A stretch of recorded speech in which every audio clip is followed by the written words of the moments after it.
சொல்லாட். கர்த்தருக்கு ஸ்தோத்திரம், தேவனுக்கு மகிமையுண்டாவதாக. தேவன் தாமே இந்த நாளில் நம்மளை வழிநடத்த வல்லவராக இருக்கிறார். தேவனுடைய பிள்ளைகளே, இந்த நாளில் கூட தேவனுடைய வார்த்தை வெளிப்படும் நேரத்தில் தேவனுடைய வார்த்தை பிடித்து கொண்டு நம் தேவனுக்கு பிரியமாய் சாட்சியாய் வாழ கற்றுக்கொள்ளுங்கள். தேவனுடைய பிள்ளைகளாக இருக்கிற நாம் இன்றைக்கு அநேக காரியங்களை என்னால் செய்ய முடியாது, எனக்கு இது செய்ய தெரியாது என்று நாம் சொல்லி கொண்டிருக்கோம். உன்னால் செய்ய முடியல, யார் தான் செய்வாங்க? வேற என்ன வந்து செய்வாங்களா? உன் குடும்பத்தினுடைய வேலையை, உனக்குண்டான குடும்பத்தை நீ தான் நடத்த வேண்டும். உன்னுடைய மனைவியை, உன்னுடைய பிள்ளை நீ தான் வழிநடத்த வேண்டும். அவங்க கேட்கவே மாட்டாங்க, செய்யுங்க. இப்படி சொல்லாத. உன்னை கொண்டு தான் கர்த்தர் செய்ய வேண்டும். உன்னை அந்த குடும்பத்துக்கு தகப்பனாக வைத்திருக்கிறார், உன்னை கொண்டு தான் செய்யணும், உன்னை தாயாக வைத்திருக்கிறார், நீ தான் அதை செய்ய வேண்டும். கவனிங்க, பிள்ளைகளாக இருக்கிறவர்கள் என்னால் இது செய்ய முடியாதுன்னு சொல்லாத. உன்னை அந்த குடும்பத்துக்கு பிள்ளையாக வைத்தது நீ தான். உன் தகப்பனும் தாய்க்கும் வேண்டியதை செய்ய வேண்டும். கர்த்தர் உன்னை வைத்திருக்கிறார், நீ செய்ய கற்றுக்கொள். இன்றைக்கு அநேக காரியங்களை எனக்கு இது தெரியாது, எனக்கு செய்ய தெரியாது சொல்லாத. செய்வதற்கு வேண்டிய பலனை தேவன் கொடுப்பான். கர்த்தர் தர வல்லவராக இருக்கிறார். உன்னை அவர் தெரிந்து கொண்டிருக்கிறார். நீ அவருடைய பிள்ளை. ஆண்டவர் உன்னை முன்குறித்து வைத்திருக்கிறார். கவனிங்க, உன் வாழ்க்கையில் உண்டான நெருக்கத்தை மாற்ற உன் கையில் ஆண்டவர் திட்டம் வைத்திருக்கிறார். ஆனால் நீ அது எந்த முயற்சியும் எடுக்காம, எந்த காரியங்களும் செய்ய முடியாம, என்னாலலாம் அது முடியாதுன்னு சொல்லிட்டு நிறைய நேரங்களை விட்டு விலகக்கூடாது. உன் குடும்பத்தை நீ நடத்த வேண்டும். உன்னுடைய காரியங்களை நீ தான் பார்த்து கொள்ள வேண்டும். வேதத்தில் நீங்கள் பார்க்கும்போது நியாயாதிபதி புஸ்தகத்தில் 6ஆம் அதிகாரம் 14ஆம் வசனத்தை வாசிக்கும் போது பாருங்க.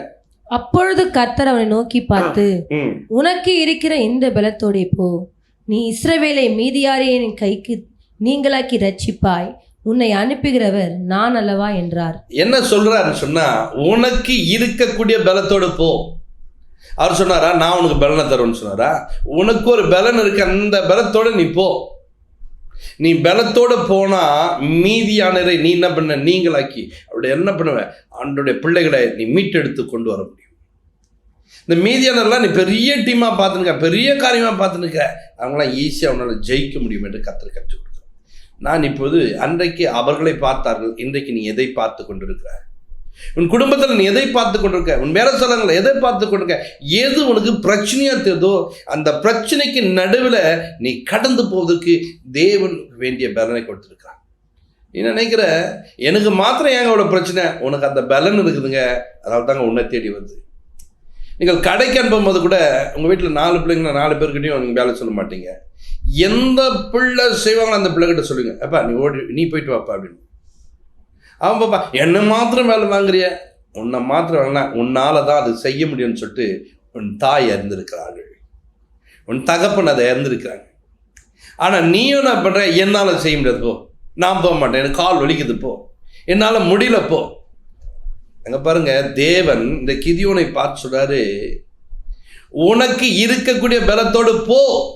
எல்லாம் ஒளிஞ்சு கொண்டு இருக்கலாம், நீ ஒருத்த மட்டும் தான் தைரியமாக வந்திருக்க, உனக்கு ஒரு பலன் இருக்கத்தை நான் பார்த்துட்டு அந்த பலத்தோடு போ. நீ போனா நான் உனக்கு ஒரு ஜெயத்தை கொடுப்பேன் என்று சொன்னான். உன்னை கொண்டுதான் கர்த்தர் ஒரு பெரிய காரியம் செய்ய வேண்டும் ஒரு திட்டம். இன்றைக்கு சபைக்கு போகிற மக்களை குறித்து நீங்கள் நிறைய நேரத்தில் நான் இத்தனை வருஷமாக சர்ச்சைக்கு போகிறேன், என்னால் எதுவும் செய்ய முடியல சொல்லாத. வார்த்தையை மாற்றி பேசு. உன்னை கொண்டு கர்த்தர் செய்ய போகிறார். உன்னை கொண்டு தான் உன் வீட்டை கட்ட போகிறார். உன்னை கொண்டு தான் உன் குடும்பத்தை நடத்த போகிறார். உன்னை கொண்டு தான் உன் வீட்டில் இருக்கிற திருமண காரியங்கள் எல்லாவற்றையும் வாய்க்க பண்ண போகிறார். உனக்கு தான் அந்த பலனை கொடுத்துருக்கிறார். அப்போ நீ சொல்லு, கர்த்தர் எனக்கு ஒரு பலனை கொடுத்துருக்கிறார், அந்த பலத்தோடு நான் போக போகிறேன், தேவன் எல்லாவற்றையும் நடத்துவார், வைப்பார், கர்த்தர் செய்வார். இன்றைக்கு நிறைய நேரங்களில் என்னால் இது செய்ய முடியுமா? செய்ய முடியும், செய்து காட்டு, கர்த்தர் உன்னோடு கூட இருக்கிறார். இவர்கிட்ட சொல்ற பாருங்க. அப்பொழுது கர்த்தர் அவனை நோக்கி என்ன பண்ணாரு? உனக்கு இருக்கிற பலத்தோடு நீ போ, இஸ்ரவேல் என்ன பண்ண? மீதியானவருடைய கைக்கு நீங்களாக்கி. இஸ்ரவேல் யாருடைய ஜனம்? கர்த்தருடைய ஜனம். ஆனால் கர்த்தருடைய ஜனத்தை நீங்களாக்கி விடுவிக்கக்கூடியவன் நீதான் என்று கர்த்தர் சொல்லியிருக்கிறார். பார்த்தீங்களா? அவருடைய ஜனத்தை மீட்கக்கூடிய தேவனை போல பூமியில் உன்னை வைத்திருக்கிறார். தேவன் எப்படி நடத்துவாரோ அந்த பிள்ளைகளை மீட்டெடுத்து கொண்டு வருகிற நீ தான்ப்பா, உன்னை கொண்டு தான்ப்பா செய்வேன்னு சொல்லிட்டு உன் சபையில் கூட இன்னைக்கு நான் எதுவும் செய்ய முடியாது, நான் ஒரு மூலம் சொல்லாத. உன்னை கொண்டு தான் கர்த்தர் செய்ய போகிறார். உன்னோட ஜபம் தான் ஒரு பெரிய காரியத்தை செய்ய போகுது. சபையில் மாற்றங்களை கொடுக்க போகுது. சபையில் அற்புதங்கள் நடத்த போது, சபையிலே உன்னை கொண்டு தான் கர்த்தர் பெரிய காரியங்கள் செய்ய போகிறார். உன் வேலை ஸ்தலங்களில் நான் என்ன பண்ண முடியும்? உன்னை கொண்டு தான் வேலை ஸ்தலங்களில் கர்த்தர் வேலையை ஆஸ்வதிக்க போகிறார். நீ செய்கிற காரியங்களை கொண்டு கர்த்தர் பெரிய காரியத்தை செய்ய போகிறார். நீ விசுவாசி, உன் கூட தேவன் இருக்கிறார், உன்னை அவர் நடத்துகிறார். இந்த கிதியோனை கொண்டு தான் கர்த்தர் பெரிய காரியங்கள் செய்யணும் தேவனுடைய திட்டம். ஆனால் கிதியோனுக்கு அது தெரியாமல் போயிடுச்சு. இன்றைக்கு உன்னை குறித்து உனக்கு தெரியாம போச்சா, உனக்காக இந்த வார்த்தை புறப்பட்டு வந்து இந்த நிகழ்ச்சியை பார்க்கும்போது சொல்லு, கர்த்தர் என்னை கொண்டு பெரிய காரியங்கள் செய்ய போகிறார். ஆண்டவரே, நீர் என்னை குறித்து இவ்வளோ பெரிய திட்டம் வைத்திருக்க, நான் இதை மறந்து விட்டு என்னால் செய்ய முடியாதுன்னு நான் சோர்ந்து போன நாட்கள் உண்டான்ற, என்னை மன்னிச்சிடுங்கப்பா. நான் இந்த செய்வதற்கான கிருபையை தேவன் இப்போது கொடுத்தீங்களே, நன்றி அப்பான்னு சொல்லு. கர்த்தர் உன்னை குறித்து ஒரு பெரிய திட்டம் வைத்திருக்காரு, அதை நிறைவேற்றுவா. இன்றைக்கு நிறைய பேர் இது தெரியாமலே அவருடைய வாழ்க்கையில எதையும் செய்யாமல் மரித்து போனவர்களா இருக்கிறாங்க. அந்த கூட்டமாக நீ இருக்கக்கூடாது. நீ யாரா இருக்குன்னு தெரியுமா? உன்னை கொண்டு கர்த்தர் பெரிய காரியங்கள் செய்தார். உன் குடும்பம் நல்லா இருக்கு, உன் மனைவி நல்லா இருக்கா, உன் பிள்ளை நல்லா இருக்குன்னா அதுக்கு காரணம் எங்கள் அப்பா தாங்க, எங்கள் அம்மா தாங்க, என் குடும்பம் தாங்கன்னு சொல்லறதுக்கு நீ நடக்க முடியும். நான் சொன்னால் யாருங்க கேட்குறாங்க? நான் சொன்னால் யாருங்க? இதை பேசினே இருக்காத, இது ஊரே பேசும். நீ சொல்லு, நான் சொன்னால் கேட்கும்படிக்கு எனக்கு ஒரு குடும்பத்தை கொடுத்துருக்கார், நான் சொன்னால் கேட்கும்படிக்கு எனக்கு ஒரு வேலை ஸ்தலத்தை கொடுத்துருக்கார், நான் சொன்னால் கேட்கும்படிக்கு என் சபை கொடுத்துருக்கார், நான் சொன்னால் கேட்கும்படிக்கு என் தெரு மக்களை கொடுத்துருக்கார். அப்படி மாறு. கர்த்தர் உன்னை குறித்து ஒரு பெரிய திட்டம் வைத்திருக்கிறார். இங்கே பாருங்க, நான் எப்படி போக முடியும், நான் எப்படி செய்ய முடியும் கேள்வி கேட்டார். நீ போ, உங்களோட வருவாங்க. கூப்பிட்டாரு பாருங்க, அங்கே இஸ்ரவேலில் ஏராளமான மக்கள் வந்தார். ஆண்டுக்கு அதெல்லாம் பார்த்தாரு. இவ்வளோ பேர் வேணாப்பா, இவெல்லாம் பெரிய அளவு காமிச்சுக்குவான், இவ்வளோ பேர் வேணாம். அப்படியே கொண்டு வந்து பாதியில் பாருங்க, பாதி பேர் காமிச்சிட்டாங்க. திரும்ப வந்தார். திரும்ப வந்து இது கூட கூட்டம் நிறையப்பா. இப்போ குளத்துல ஆற்றுல பாருங்க, தண்ணி குடிக்கும் போது நாய் நக்கி குடிப்பது போல அதில் வர 300 பேர் தான் குடிச்சாங்க, மீதி பேர் குடிச்சது எல்லாம் அப்படியே கிளம்பு. இந்த 300 பேரை வச்சு நான் என்ன பண்ண போகிறேன்? இவ்வளோ பெரிய டீம் வந்து என் கூட, இஸ்ரவேலில் 3/4 பேர் கூட வந்துட்டாங்க.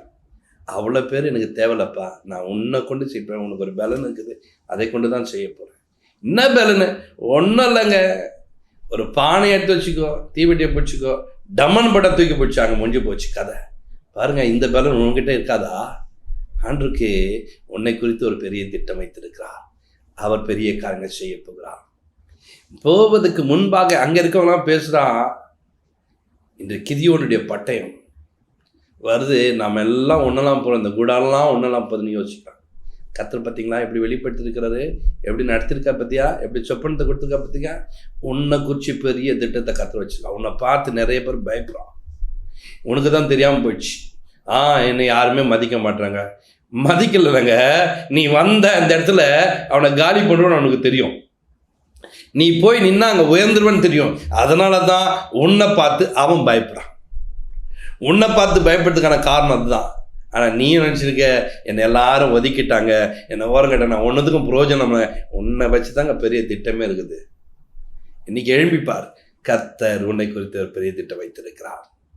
யோசுவால 1:9 நீங்கள் வாசிப்பீர்கள் சொன்னால் அங்க பாருங்க, நான் உனக்கு கட்டளையிடவில்லையா? பலம் கொண்டு திடமனதாயிரு, திகையாதே, கலங்காதே, நீ போகும் இடமெல்லாம் உன் தேவனாகிய கர்த்தர் உன்னோடே இருக்கிறார் என்றார். பலன் கொள்ள வேண்டுமாம், திடமனதா இருக்க வேண்டுமாம். சொல்லிட்டாரா? வார்த்தை உனக்குள்ள வைத்துக்கொள். வார்த்தை வைத்து கொண்டால் நீ பலன் கொண்டவன். திடமனதா இருக்க வேண்டும், திகையக்கூடாது, கலங்கக்கூடாது. கர்த்தர் உன்னோடு கூட இருக்கிறார். அது சொல்ல பாருங்க, பலன் கொண்டு திடமனதாயிரு, திகையாதே, கலங்காதே, நான் உன் கூட இருக்கிறேன், நான் உன் கூட இருக்கிறேன், உன்னை கொண்டுதான் ரட்சிக்க போகிறேன், உன்னை கொண்டுதான் பெரிய காரியம் செய்கிறேன், நான் உன்னிட்டு விலக மாட்டேன்ப்பா, உன் கூட இருப்பேன்னு என்று கர்த்தர் சொல்கிறான். உன் கூட கர்த்தர் இருக்கும்போது நீ ஏன் கவலைப்படுற? எப்படி படிக்க போகிறேன்? நிறைய பிள்ளைங்க இப்போ படிப்பை பார்த்து பயப்படுறீங்க. ஐயோ நான் ஃபெயில் ஆகிடுவேனே அப்படியே. தைரியமாக போ, உன்னை வச்சு தான் கர்த்தர் பெரிய கர்த்தர் செய்வார். எங்கே நீ ஃபெயில் ஆகணுங்க, அங்கே தான் உன்னை பாஸ் பண்ண வச்சு அநேகர் உன்னை மேன்மையாக வைக்க போகிறார், உன்னை கனத்தோடு வைக்க போகிறார். நீ ஏன் பயப்படுற? எதுக்காக பயப்படுற? தேவன் கூட இருக்கிறார். நீ தேவனை பிள்ளையாச்சே. உன்னை குறித்து தான் தேவன் ஒரு பெரிய திட்டம் வைத்திருக்கிறார். திட்டம் புரியாமல் நடக்கிறியா நீ? இன்னைக்கு புரிஞ்சுக்கோ, கர்த்தரும் கூட இருக்கிறார். நீ பயப்படாதே, கலங்காதே, திகையாதே. நான் உன்னுடைய தேவன் என்று சொல்லியிருக்கார். உனக்கு தேவனுக்காரா? அவர் இருக்கிறன்னா உன்னை கைவிட்டுருவாரா? உன் கூட அவர் இருக்கிறாரே. உன்னை அவர் ஆசீர்வதிக்கிறவரா இருக்காரு. உன் தேவையை சந்திக்கிறவரா இருக்காரு. அவர் உன் கரத்தை பிடித்து கொண்டு நடத்துவார். உன் தாய் தகப்பன் விட்டு போயிடுவாங்களா? நீ எந்த சூழ்நிலை ஒன்று வச்சு அவங்க காப்பாற்றக்கூடியவங்க. நீ முடமையாக இப்போ நான் கூட உன்னை தூக்கி சுமக்கிறவங்களா இருக்க.